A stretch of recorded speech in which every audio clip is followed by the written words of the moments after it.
What's up, y'all? I'm Slow Mo. So, today decided to do a video about letting go of everyone. Okay, and this was a very difficult one for me. That it was, but it wasn't. There's stages to it.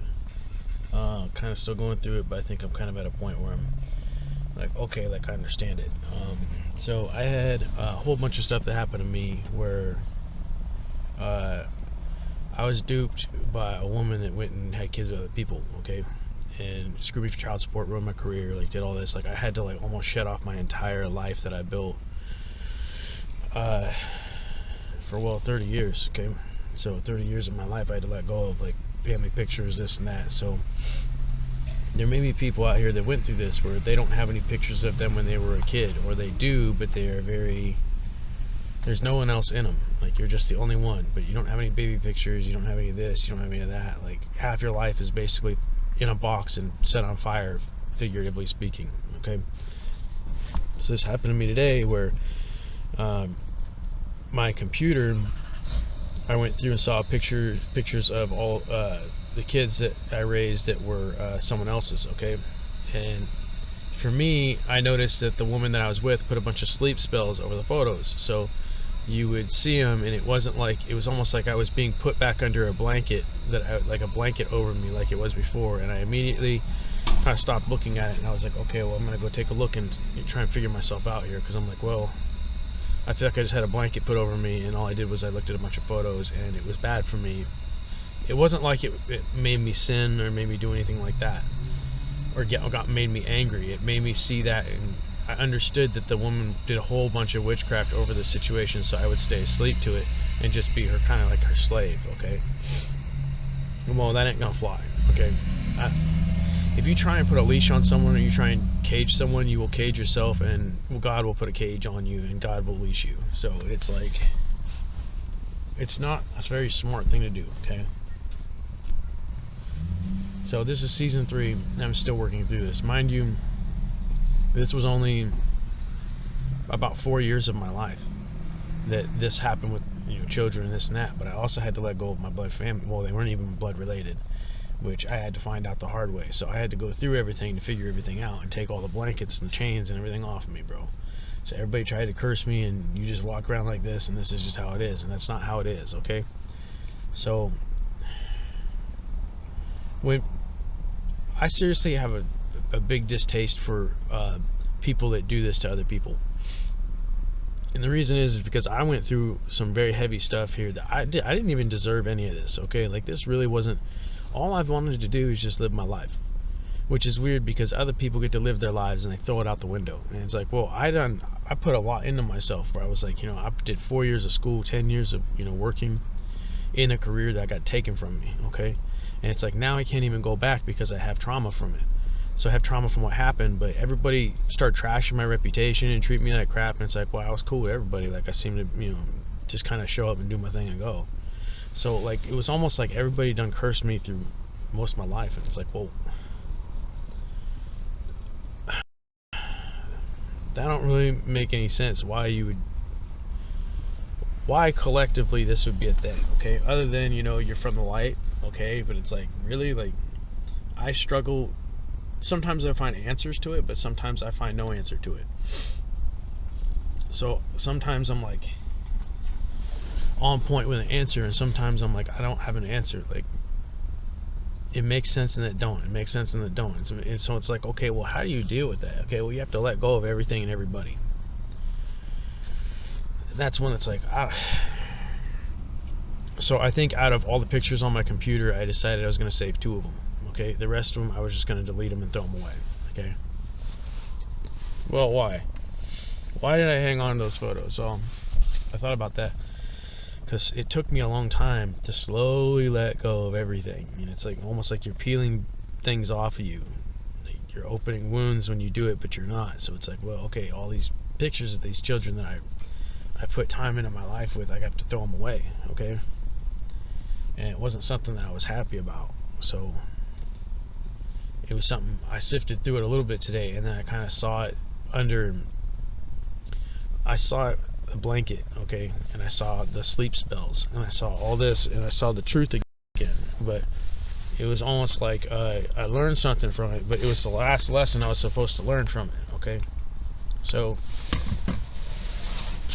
it could be that I kept it, so that as I progressed and as I woke up, I had to grab something from it. So it was kind of like,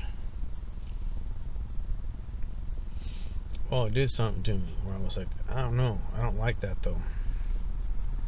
It just, like, it hit me with something that I was like, that don't make me feel right. Okay, like, it made me feel like it kind of did something to me that I wasn't happy about. Okay, that I don't want to, that maybe instead of clinging on to things like that, you need to let go of it in order to push forward and become something better. Because I felt like I just got pulled back like 5 steps because of a bunch of pictures that were on my computer, so I have to delete it all. Then I also had my surrogate brother, my brother from my surrogate family, that he like cursed my music, my DAW. Okay, so I run FL Studio. Well, there's a bunch of, every plugin that I had, he basically cast witchcraft over the entire app into demonic transmission. It's very complicated. Okay, so they all set this up that they didn't want me to do music, they didn't want me to do this, they don't want me to do that, they don't want me to do this, but they don't focus on anything for themselves. They just focus on screwing me up. So it's like they focus on pushing me back, and it's like, well, shoot, bro, all I'm doing is just trying to do me. And if I can do me and I can come up, then I help you. And so it's like, people don't see that. They see it like you're just gonna, like, you're better than me. And it's like, I'm actually trying to do this for me and probably bring up my fam too. And so it's like, well, everybody done held you down. And it's like, and then I got recent messages from my family that were like, oh yeah, we miss you, we're worried about you, this and that. It's like, you ain't worried about me, bro. Y'all just cursed me and like cast all this stuff for me, put all this stuff for me. You don't care. Like, I saw them in this town. I done seen them driving around, bro. It's complicated, but you will see this. Okay, I saw people. There was a dude who, it was at a casino recently. I went to a casino and had dinner. Okay, and the dude was the guy that I worked with, and he literally walked up to me and dropped spell work on me and turned around and walked out. And I haven't seen him since 2014, 2015. Years, bro. He just walked in, cast spell work, turned around and walked out like he was possessed, bro. Like the devil worked through his vessel to do it. So it's like, I don't know, it's almost like nobody wants you to succeed. Okay, when you're chosen for a high purpose and God's got you here for a reason, okay, people do not want you to succeed. It's weird that they don't want you to succeed. Well, why wouldn't you want someone else to succeed that's around you? That's a good question. Okay, so it's like, well, I've been put in this position where I've been up and down here, bro. Like, I've been up and down through my business, through everything for a while. Like, I've gone through ups and downs. Okay, severe ones. So I look at it and it's like, well, at what point do I have to stop starting over? That was something that I wondered, because I'm in a situation now, okay, where I see it and it's like, well, you can go from completely changing your life, okay, and having to let go of everything. Then you meet somebody, okay, you get close to them, you get close to their family, you get close to people, and everybody done lied to you and did a whole bunch of stuff to you again, and you have to let go of another section of your life, okay. What I mean is the people in it, okay. So you don't let go of the section of it because you have eras, but sometimes it feels like it was meaningless just because of the way that people did you, okay. So it's like, my question was at what point do I have to stop starting over, and when do things get easier for me, okay? And that was something I kind of looked at and I was like, well, I don't really see nothing there for me right now. So I'm like, well, and it's a lot of times when I go through the Bible and I look for an answer and I'm like, I still can't get an answer to that question. Or I'll find something and I'm like, okay, it makes sense, and then a week later I'm like, I don't know. Something like that, like pictures that stumble you. So it's like, people will put things in the dark there that will stumble you, that will screw at you. Like, I looked at a picture of one of those children, and I couldn't help but remember like how good of a dad I was to him, okay. And like, I take him fishing, I take him here, I take all of them, I take them out, and I try and be a good dad. And then I got thrashed, and people were banking on me dying, bro. Like, there was an ex-girlfriend while I was here that I told her, hey, is it okay if I need to meet up with you real quick because I was looking for a job reference so I could get back into my career possibly. And she sent me like a picture of her dogs and was like, she was like, it was like I never knew you. And I was like, oh, okay, like we're gonna play like that. Like I didn't get mad, I didn't really respond. But I found out that the reason she said that was because she knew that there was a dude that's a kind of a witch warlock in this town that was planning on trying to kill me off and put me through all these curses and all this. And it's like, well, I just read the book, I just read the word, dude. So it's like, yeah, you got smoked, it was your fault, you did it. But it exposed people that people were laughing at it. They were like, oh, he's gonna die and like he's gonna kill himself in this, like he's gonna put him through hell. And it's like, a lot of these were people that were professionals that I worked with that worked at the hospital in this town. And I worked at the hospital in this town for probably about a year, but it was a while ago. Okay, people that worked in this town that worked at the hospital, that I reached out to them, I said, hey, can I get a job reference? And they would block me. They just straight up blocked me, like no response, just block you. And it's like, oh yeah, y'all knew what was going on because y'all are a part of the crazy witchcraft cult here, bro. And that's what it turned out to be, is that everybody was involved in this witchcraft cult and they wanted to see me die, or they didn't want to die by proxy and get caught talking to me. And it's like, whoa, all I asked you for was a job reference. So everybody, the whole world kept me down. They pushed me down. I went through stumbles and hurdles my whole life. I went to school, medical school, for 4 years, and I worked in ICU and ER for 10. Okay, at the head of the bed, and people died every day in my hands, bro. It just was what it was. Okay, it's part of the life. Okay, so I went through a lot. Okay, I went through a lot coming up where I had to drop out of high school. Okay, and I had to drop out of high school because I went to a school where I couldn't learn anything because of the culture around me. The culture around me was too bad. It was kind of a rich kid school. I didn't fit in very well, and a lot of that was because, well, I was from the light and I just did what I did. Okay, nobody really talked to me very much. Friends kind of grew apart, things happened. I'm like, okay. And so I went through a hard life. Okay, like my beginnings and my middle, and just going through everything up until I'm turning 37 this year. Okay, and I ain't never had it easy, bro. It's always been on expert mode. And it's like, well, the more narrow path I walk, the harder this has gotten for me, where it's like, okay, let me be honest with you. Okay, how much is in my bank account right now? $200. Okay, yes, I have a lot of assets on me to run my business, okay, because I've worked for it. But $200, it's dry season, it's a drought, I've got no calls, I've got an O2 sensor on Thursday, I'm helping out neighbors for free today. Okay, but no calls, bro. Like a couple $100, bro. And I had thousands of dollars stolen from me, physical, like money that was taken from me out of malevolence. Like this woman gouged me for child support and didn't report her second job, so she got the max amount that she could possibly get from me and hid her income, and then turned around and threw her whole career away that I put her through school for, and went and started a Botox business. And I was like, oh yeah, like you done threw it away, bro. Like it was even more of a slap in the face to me, because, well, it was like, even though everything happened, yeah, I still want you to succeed. Like, a person's out there doing this and doing, it's like, bro, like, I stopped. And it was weird because, in the Bible, God like tells you, you should help people, you should help people out. But I kind of looked at it and was like, well, why am I helping people? Like, I don't really understand. Like, I'm gaining this, like, I have this protection and this rank. Okay, whatever, that's good. But I also look at it and I was like, well, the more I'm helping people, the more I'm getting screwed. I gave this other woman a free brake job. Never called me back for a heater core. I don't know. It was almost like, stop helping people or something. It doesn't feel like that's what God wants me to do. But maybe that's what it is. You don't want me to help nobody. God, okay.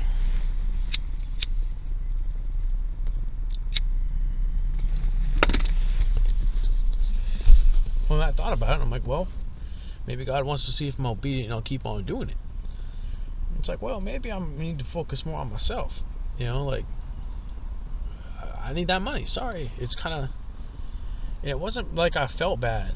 Like, and that's why I help people. I help people because I was like, well, what will God want me to do here? Like, I'm coming across a lot of people that are in unfortunate situations. That's mainly a lot of the people I've come across. They're not very fortunate. Okay, they got some money, but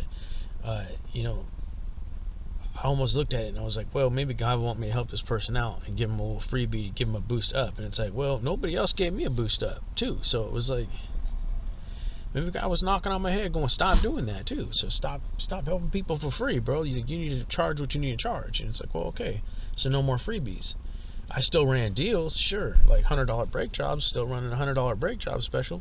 You know, I went back and forth on Luigi's Mobile Brake, like, is this a good idea? Like, what should I do? And I kind of like, well, maybe I'll want to run one more season as LW Automotive and see where things go. So I'm kind of like, well, okay, a couple $100 under me ain't much, bro. It ain't much. But it's pushed me to where I'm still doing my books and I'm still doing my ministry. You know, I'm still pushing my automotive, I'm still pushing things, but it's like, I don't know. It seemed like everything around me in the world was up against me. That's kind of what I felt like, okay?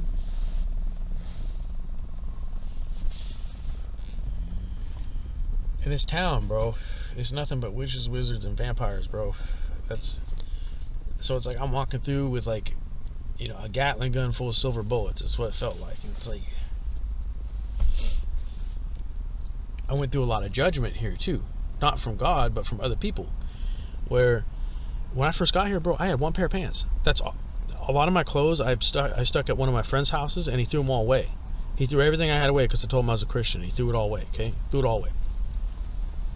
And so all my clothes, I had sets here where I had one pair of pants, but I had, you know, shirts and stuff like that, socks, underwear. I had all that stuff, but I didn't have more than like maybe one pair of pants. That was like, whoa, dude, that's not good. So I wasn't able to start running food, okay, DoorDash, until about 2 years after I moved here. And the reason was because in the app, for some reason, my license would not get accepted. That I would scan it all day and I would try and take pictures of it, do this, and the app wouldn't accept it. And I wrote Footprints 1, and then for some reason after I wrote Footprints 1, I pulled open the app and I said, screw it, I'm gonna try it again. And it took my ID and it accepted it. And I was like, hold on a second. So did God like put that on pause for those 2 years for me to write that first book? And that was him kind of telling you, like, tap, tap, you went and got a laptop, you went and got all this, you seem to be doing good, now figure it out. And right after I wrote the first book, I started running DoorDash, and I had a car, okay? And this car was a piece of crap, bro. It was barely running, and I would always have to dump parts into it, like, always have to dump parts into it, bro. Like, I mean, every single day I was ordering parts because things were going wrong. The A-arms were squeaky, so you'd go over bumps or just drive and it would squeak all over the place, okay? It had bent up hood. The transmission ended up going out. It didn't go out, but the axles went out.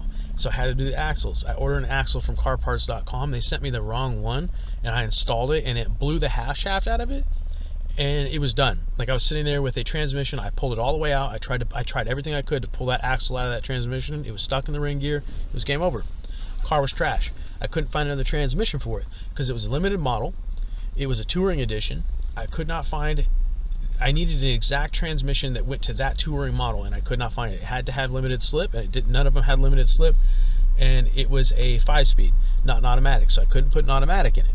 So the chances of finding that transmission were like 1%, and I found like maybe 2 of them, one in Texas, one in California, and it wasn't doable for me to take my girl's car all the way to Texas or California just to go get a transmission. So I canned the car, okay? And I said, screw it. I'm going to start a mobile automotive business, and I'll use the back of the Volkswagen, the GTI that you see in the videos of my auto channel, okay? I started working with that. That was my first one.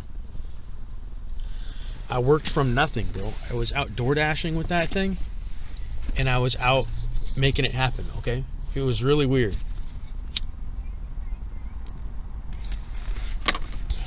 Well, another thing that was weird for me was when I first did my book. I showed my girl, and she like disapproved of my book. She didn't really support. She was like, why are you wasting your time with a book? Go get a normal job. Well, and the problem was, okay, I tried to go get a normal job here. For some reason, I applied for hundreds of jobs here. Nobody would accept me. I had one job at a hotel for a little while where I couldn't do it. For some reason, there was something about it where I had just gotten a satanic attack that hit me, okay, and I was going through a hell of a lot, and I couldn't do it. That was the first job that I did, and I did it for about 2 weeks. And I took the money and I went and bought a pistol, okay? And the reason why I went and bought a pistol was because this town it's screwed up. I was getting hit with nightmares, this and that, threats, this, like, everybody here is insane, bro. Like, I'm not playing with you. Everybody here is out their mind. So yeah, I went and bought a strap. I was like, I'm not gonna get caught here slipping. So yeah, I went and bought a strap, okay? And after that, it was like, that was the very beginning of it, okay? And so she's telling me, you need to stop writing books. You need to go get a job. You need to go do what you need to do. You need to go get a job. I heard that probably hundreds of times through this entire experience from her.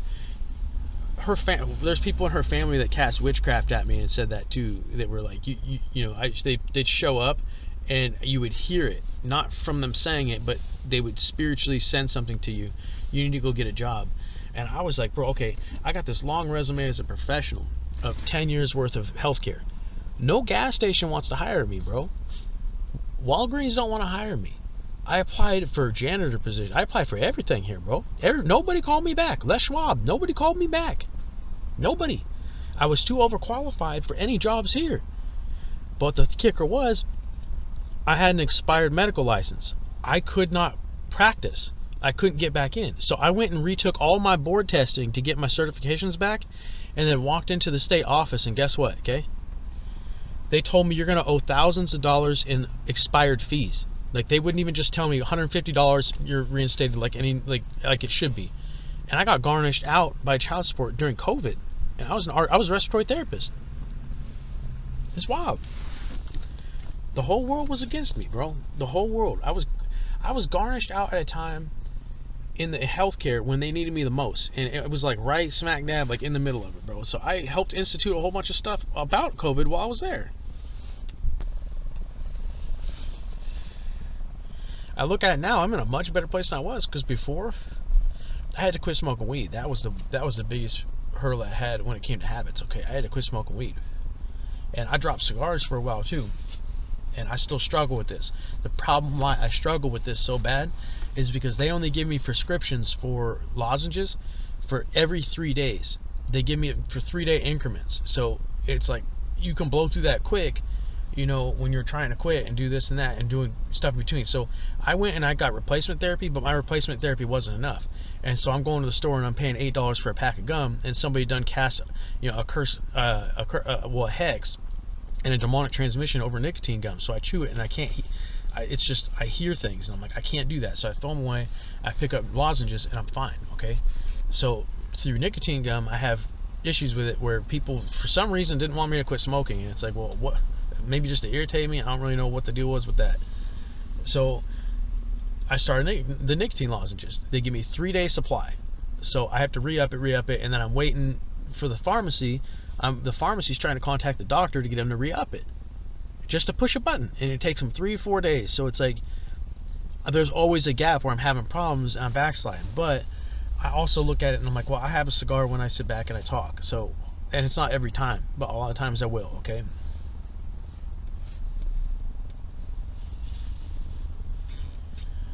So I've been through the thick of it, but it felt like even though I was getting resources, I had everything against me, where it was like, what I really need is like a month's supply of medication and I'd be okay. And it's like, they won't give you a month's supply of lozenges for some reason. I don't know why. Okay. So I got resources, and it was enough for me to leverage that. Okay. To understand it.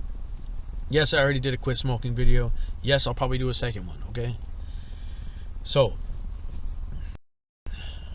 what else can I tell you? Okay, I went through all this here, bro, where I had everything on my back. I can't find a job. I finally came across a home care company. The home care company, I went in there and I did orientation on it, and there was a CPR mannequin and we had to do CPR. Well, it triggered me, and it triggered a PTSD in me that made me realize I had to heal from that 10 years of critical care that I went through. So I saw that mannequin, and they were about to do CPR, and it reminded me of different situations where, you know, people come into the ER with a gunshot to the head, people in the ICU that overdose on aspirin, people that died in front of me from alcohol or this or that or trauma, and I had to like almost face all of that, the scars on me at one time. So I actually walked out of that orientation. I told them I can't do it. I got too much trauma. And so they were kind of like surprised, like, are you going to be okay? I sat in the car out in the parking lot for about an hour, bro, and I just sat there and I stared at my steering wheel and my windshield, and I didn't really know what to do because I felt like I failed. And it was really what it was. It was like, you have all this trauma, but God was telling me, this ain't what you're supposed to be doing. So it was a lesson for me that I was trying to go back to my old life. And if you reach back for your old life, you'll lose it. Okay, and I already knew. I figured that out. And I was like, well, okay, what was I doing it for? I was doing it for the money. And God was telling me, you ain't supposed to be doing this for money right now. There's short-term gains. But there was a long-term vision. And I was letting go of long-term vision because I let the peer pressure get to me from other people that were telling me to get a job. Okay? From there, I understood healthcare is a no-go for me. What I used to do is a no-go for me. I used to run mobile mechanic, and that worked for me, and that seemed like that's what God wanted me to do to make money. And he was like, okay, well, you need to start doing this and this and this. Well, I went through droughts where I was asking God, like, what's going on? But I realized that through those drought seasons, I wrote books. I wrote Footprints 2 through a drought season. I didn't take not one job. I didn't take one job. I didn't start the mobile mechanic business until late 2024. Like December, okay? And the first job that I got, I showed up with the Volkswagen, okay, in the back with a strawberry box full of tools, okay, a little cardboard strawberry box full of tools, because I didn't have none of that. I could pop my trunk for you right now. I didn't have any of it. I had a rinky-dinky jack that was given to me that died maybe like 3 months later, bro. Like, it just died on me. It was gone. So like, I went through this at the very bottom, okay. Like it was humbling to say the least, but it was terrifying too. Where it was like, I don't know how I'm gonna make ends meet, but I'm just gonna trust God and just work with what I got. The amount of times I bottomed out, building up what I have in my trunk right now, was, astronomical, bro. And there was times I took jobs for way low. Diagnostic, $40. How much for this? $100. $140. I went straight to Harbor Freight, and I bought as much as I could possibly get with what I knew I was going to need, or I would spend half of it, and I would wait. I'd get a call for a job, and I go, well, I can't do that job unless I go and get 12-point sockets, 12-point deep sockets to take this out. So I'd have to spend money on tools that I needed for one job just to grab a couple $100. I still got them tools back there that you'd see him and go, he probably never uses this. And it's like, not really, bro. I used it for one job, and if that job comes up again, then I'll use it again. Otherwise, hardly ever, bro. I have a set of tools I use all the time, and it's here's the thing too, okay? And this is probably going to be called, letting go of everything. There was jobs that I took that were absolute nightmares, okay? There was one on my automotive channel called The Nightmare Toyota Diagnostic, okay? It took me 3 days to figure out what was wrong with it. 3 days. And the last day, I didn't even get paid. He gave me a fake money order, and I had to turn around and go and give it back to him. And he didn't even pay me. He just, I'll let you know when I go and get it cash and this and that. Never called me again, blocked me. I'm like, okay. So I got screwed over the 3rd day. And that dude, I was actually nice enough to go and change his locks on his rental home for him because he needed his locks changed because people were breaking in. So I had set tools. Yeah, I'll just do it. How much? Well, $20. So he gave me $20. Well, he actually tacked it onto the money order, and I got screwed for it. So I took nightmare jobs that nobody wants to do. I took a job on a Hyundai Genesis for a starter that I told him like $100, and that was like a $300 job, bro. Like, it's not fun. So there was jobs that I took, bro, that I should have charged a hell of a lot more money, okay? And I didn't charge Harley jack diddly squat for it, bro. There was and what it was is what was my first full year. 2025 was my first full year where I was like, I'm just gonna run cheap. I'm gonna run as a cheap mobile mechanic here. It's my first year up as a business in this town, so you can't just show up and be like, well, my business has been open since 2024, and I'm gonna charge you this. Like, it don't work like that, okay? Like, some people may say, well, charge the high, and it's like, well, what I try to do is build a reputation. And what I also had was, I had mechanics here that would do the same thing. They would do mobile, okay? And they would just show up randomly. They would trash my reputation to everybody they worked for, and they would screw everybody over, and they would dip. So they pushed me down the list and ruined my chances of getting work. So I fought that battle as well. So any way that I worked, the devil was behind the details, working through people to try and slow me down and screw me over. But God was using it and going, you know what? If it's going to be like that, you need to dig into your ministry, your videos, and your books, and you need to start writing. So I wrote Footprints 2, and wham, I slammed that one down. And it's probably been like, what, 6-8 months? Something like that. Not one book sold. I ain't sold one of them. Not one. Nobody's read it.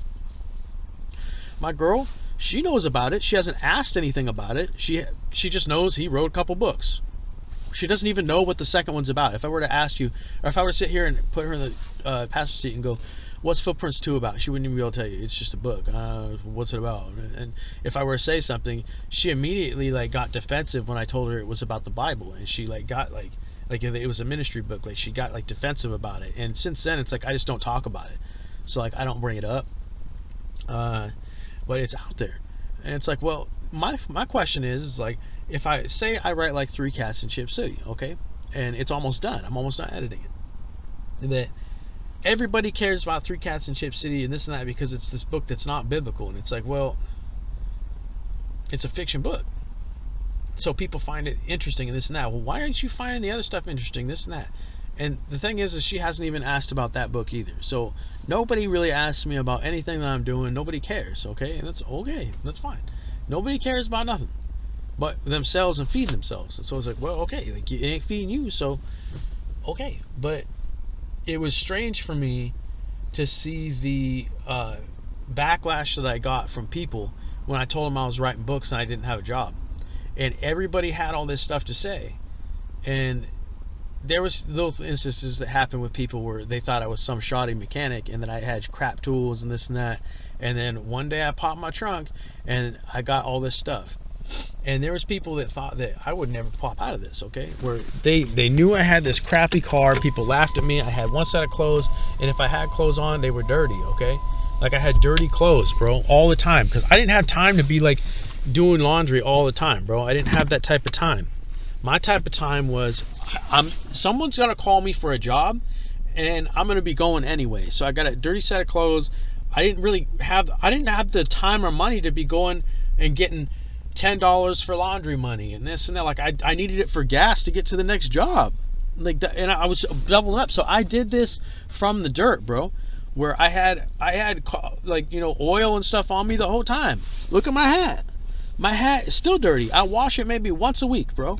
Once a week, once every 2 weeks. Why? Because if somebody calls me, like I can't.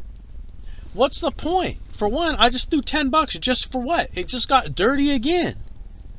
So I'm wasting money on that. Like, people were surprised when I had that car towed out, and it was less than a week later I had the Jeep. I picked up, and it was on God's watch, where I got rid of it, and I was like, okay, at least that problem's out the way. And God went, boom, here's your car, and dropped it on me, and I had to pay for it, but I made the money to pay for it. It was okay. So I had to do what I had to do to make money. So I had to go out and I had to DoorDash for it. Why? I didn't have any. I had jobs coming my way, but they were all sitting there waiting for parts. So I had to go and grind off of DoorDash to be able to get this and that. A lot of the tools that are in the back that are specialty, bro, okay? That when I first started out, like my original sockets that I use today, okay? My impact sockets, all my Pittsburgh Pittsburgh is always my front line, because if I break it, I can return it and I can get a replacement, okay? All that was done off food money, bro. I could pop my trunk right now and I could show you the Pittsburgh jack that I have was from a job. I could tell you how I paid for each one of them. I open up certain drawers where I have expensive crow's foot wrenches that I had to go do all this for it. A lot of the stuff I ordered on Amazon was from DoorDash because I had cash money in my hand, or somebody shifted to me through Chime, Cash App, PayPal, that type of thing, and I went and did it. So there were certain things that was like, there were certain tools that was expensive. Like if you look in the back there, like I've got certain things back there that are pretty expensive, bro. I have bolt cutters that are back there, and I used that for a whole bunch of stuff, and people are like, well, what you use that for? Sometimes I gotta cut a battery cable and rewire it because they're one piece, they're not replaceable. like Dodge Ram. So I got to clip the whole thing. Or I use it for stuff like E150 freaking radiator bolts that need to be cut out, and I got enough room I can squeeze it in there and pinch them off. I've paid for them a long time ago. I've had those a long time. But I bottomed out on certain things. A grinder, a this, a that. And you may look in the back and go, dude, there's a lot of Harbor Freight stuff in here. Add it up. The Harbor Freight stuff that's back there, it costs a lot of money, bro. If you total all of that, you'll go, oh, okay, well, you think a certain way, but you also see it collectively, and you're like, well, damn, that doesn't cost some money. If you're on bottom, with nothing, how do you afford that? That was what's in my trunk right now, okay, was probably one of the weirdest hurdles I had here, where it was like I was starting to make money in this and that, and I still had one set of pants. I still had one set of jeans, bro. And what changed for me was I walked all around here through like Walmart, Wilco, this, that, and I was looking for a one-piece mechanic suit, okay? This is where things changed for me. And I don't even wear the one piece all the time to this day. I still got dirty clothes I wear after the job. The one piece was what changed for me, bro. Where I was like, wait a second. Once I got the one piece, 60 bucks at Wilco, bro. 60 bucks. It was that thing where I was like, well, I could go and buy this. I bought it before I bought the second pair of jeans, bro. I bought the one piece before I bought the second pair of jeans. That's how crazy that is. Why? Well, what's the point buying the second pair of jeans? I'll go get it dirty again. If I got the one piece, I can wear clean clothes underneath it and I don't have to worry about nothing. So I walked around here dirty as a motherfucker. Dirty! People thought I was homeless, bro. I'm not kidding you. People were casting witchcraft at me and laughing because they thought I was some dirty homeless dude. When really, I was in there and I was buying a cup of coffee and starting to work on my book, so everybody, it's like a glitch. Like, well, he's homeless, but he's got a laptop and he's here and he's paying for coffee. And it was like, well, like people didn't really understand what was going on because I don't think this is normal, okay? Well, I think it's normal for some people, but the amount of depth that it went to, it was like, damn. It went to a deep depth, bro. It went deep. So I bought the one piece, my LW Automotive beanie. I bought that after I bought the second pair of pants and the shirt. Once you saw me have the shirt on the channel, that's when things got a little bit different for me. Where I was like, okay, I'm starting to market, I'm starting to do this and this and that. Well, to this day, the shirt's still there. It's faded, yeah, because I've been through some stuff with it. But I didn't go out and you look at people here, okay? Like you relate to somebody that's just living their life. They got a full, wardrobe of clothes. I didn't have that. All my stuff got wrecked, bro. And I was used before this, 3 out of 7 days, I was walking around with scrubs on because I was going to work a night shift, doing this. So I didn't really care, bro. If I was around the house, I just wore sweatpants. It's crazy. So I didn't have it was my awakening when I started taking, spells and curses and hexes and blankets off of me, sleep spells, this and that, where I was like, bro, I don't got nothing. Well, God still loved me the same, even though I had dirty pants walking around. There are some people, I show up to a job and I work, and they'd be looking at me like, dude, he's like filthy. And it's like, well, duh, I'm a mechanic. Like, what? You expect me to show up looking like a used car salesman, spick and span? Like, no. Like, what? So I didn't really understand people didn't understand me here, and I didn't understand them either. Where I was like, well, I don't understand why you do witchcraft on somebody like that. That's just straight up cruel. So I felt really bad for people that were homeless here. It made me understand why they stay away from everybody. Homeless people here, they stay under the bridge and they go to the store when they have to, probably late at night, and they avoid people. Why? Because people will curse the crap out of them here, bro. Just because they look less fortunate. So I related to that, where I was like, if I ever come way up here, I'm gonna help people out that are homeless, bro.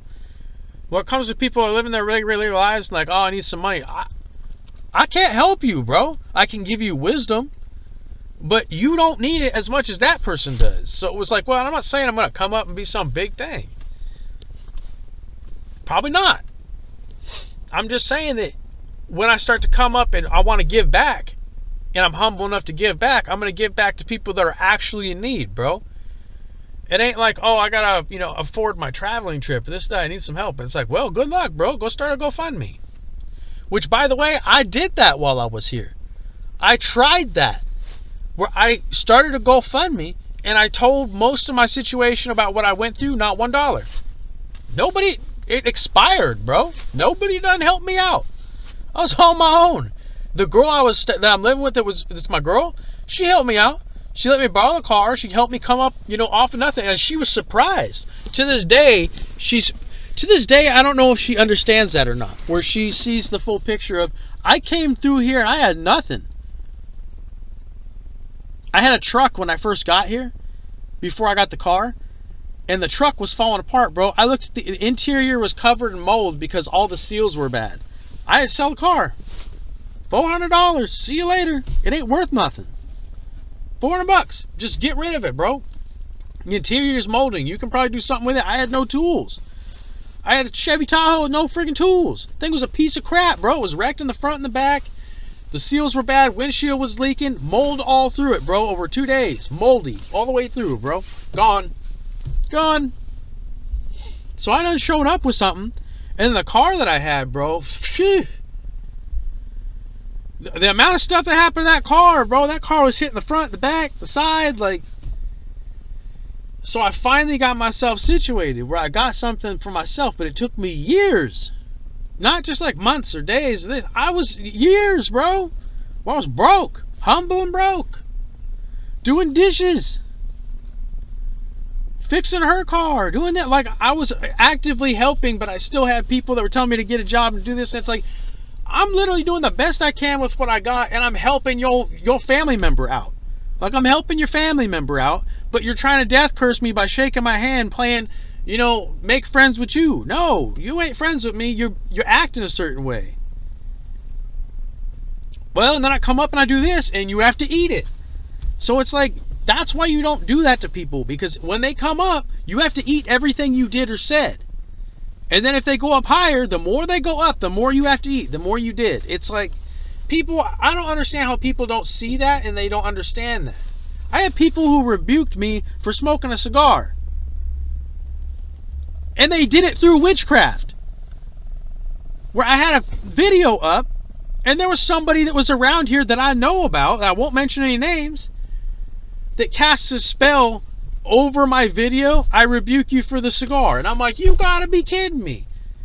You're telling me you have the authority to rebuke somebody for something they're not really even doing wrong, but you also cast it through a spell? Like, those are the people I looked at and I was like, why are you acting like you're holier than thou, okay? Because you don't see me digging into your life and going, what can I rebuke you for? It's like, no, bro, I'm not doing that. So it changed me in a way where everybody stay away from me, bro. Like, I need everybody to stay away from me. That's kind of how it was I went back into isolation. I was in isolation technically, okay, for about,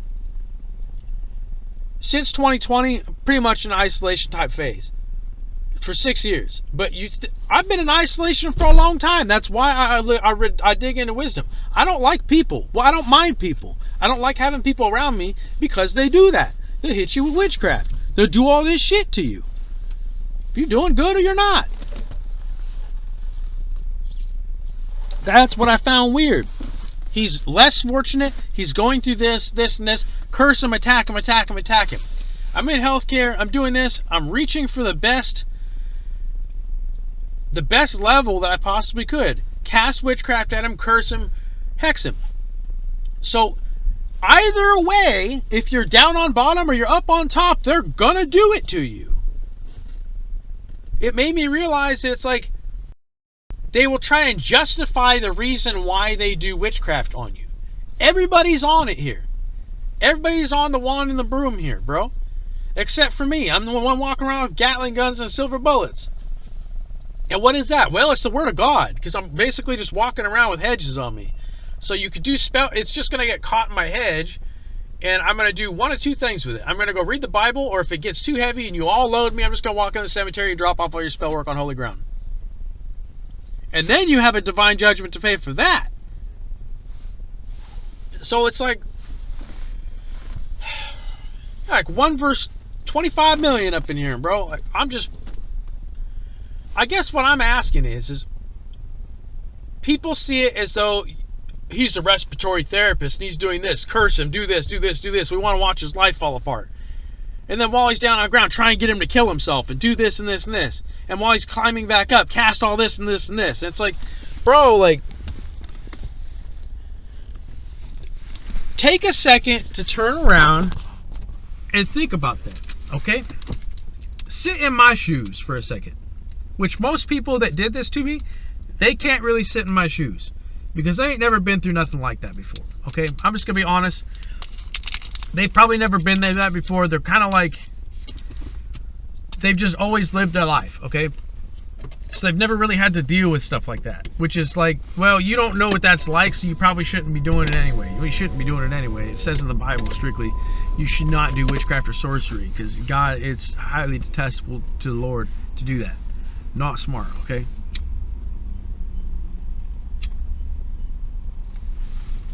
So this is like my season 3 Swisher interlude, okay? I just kind of look at it and I'm like, well, why is it that people felt as though they had the authority to do it? That was my number one question here, was like, do people feel like they control and own the world, or they can do whatever they want? Is witchcraft and sorcery like their way of feeling like they can control something around them? My whole life, I will preach that I don't like witchcraft. And why? It's because everybody done did it to me that I ever knew, with the exception of certain people. There was one dude that I thought that would have never done it to me that walked into that casino and did it to me. That was the one dude that I looked back, and he's a healthcare practitioner, bro. That I looked back and went, who most likely didn't do it to me? That one guy. And he walked right in and did it. And I was like, you gotta, like, he just walked in, bro. I was walking through the casino. My girl was playing some slot machines, and I was mainly just kind of chilling. I was just like, oh, you're gonna, you know, she's rooting her on. I don't gamble, but I was like, I'll play cards, but I generally don't gamble. Okay, I'll lose my money, bro. I'm stupid at gambling. I don't understand it. So yeah, she was just with me, and I'm like, all right, let's go get some chicken fried steaks. And he walked in the door, he dropped a curse hex on me, and turned around and he walked out. Looking like the Circus of the Doom, bro. Like, it looked like he had been doing it for a long time. Like, if you go and you do witchcraft directly on somebody that's in the Word constantly, like, it will change what you look like. You will start to look like you are dead, bro. Like, I saw it here. I'm not saying it's like the mark of Cain, but I saw it. Like, I done seen it. Like, he had no light in him, and he was just fully possessed by the darkness and didn't even know I was there. He just walked in and did it and walked right out. And it was like, what? Like, that was one of the weirdest things. Because right before that, I sat back and went, that's the one dude that probably doesn't do it, and he probably would never do it to me. And he turned around, he walked in and did it and walked out. And I was like, how in the... And it was weird because I didn't say it out loud, but I wrote it down. And I was trying to figure it out. I mapped things out, and then I'll just throw it, okay? So I mapped it out and threw it to the shredder. It was like, what, 3 days later? I was like, that dude, the devil done work through that person, and it was the weirdest thing I ever saw. So that's one thing I've been looking at, is like, this town, bro. It's like, once I get out of here, do I think things will go better for me? Yeah, I do. I think that maybe God sent me to this place to deal with a lot of this and to learn and sharpen me, where he's like, this is how you deal with certain things, okay? Like, if you get overloaded, or you have this, or, you know, build your hedges, do that. Like, last night I read Leviticus, I think it was, and I was reading about, like, the sexual sin chapter, the sacrifices chapter, a lot of the commands that Moses was to give to the people of Israel. So I started reading through a lot of that, okay? And I realized it built me a hedge that was kind of like Matthew in a way. It was kind of like, what's up with that? Like I had this weird, like, it wasn't like Matthew, how strong Matthew is, but it had this hedge that I was like, it operates that way, where you're like, well, what's up with that, okay? It was a strange thing for me to experience, okay?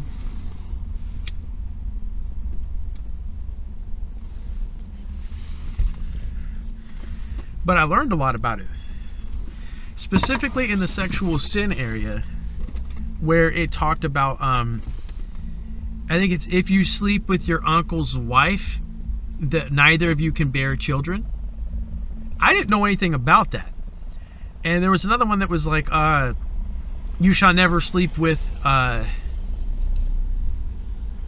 if you slept with a woman, you can't sleep with any of her family members. That, I mean, obviously that's one that you're like, well, you don't go to like Thanksgiving dinner and you're like, hey, you know, hit on your sister or something like that. That's just weird, okay? But I didn't know that that was specifically in there. So I done seen that, I was like, oh, that's interesting. So I learned a lot from that. But it seems like the more that I learn, the more that I see. So let go of everything. Seek God and let go of everything, and you will find your life in Him. Okay? So for me, what did I do? Well, I let go of everything, and I'm like, well, those pictures, that's not my life. It's not my life. It was who I used to be, and it was like the dead life that I had or something. Like, it was the dead life, because He raises you to life, and you find your life in Him. So you get attacked, sure, but you find out what you're supposed to be doing. For me, maybe I'm supposed to be a mechanic that gives people good deals and cuts them a break despite being attacked for it. Because maybe I teach somebody something just by the way I operated, okay? That could be. But for me, there's some times where I'll get messages and calls and I can't do it. Like, I'm so physically, like, somebody's done something to me after helping them that I don't have it in me to go and do it. I have to focus on God. I have to focus on the Word. I got to write my books. I got to do my videos. So it's like, money came second, if not way after that, bro. The Bible and God came first for me. I put God first in everything I did. And so that's how I got to where I am.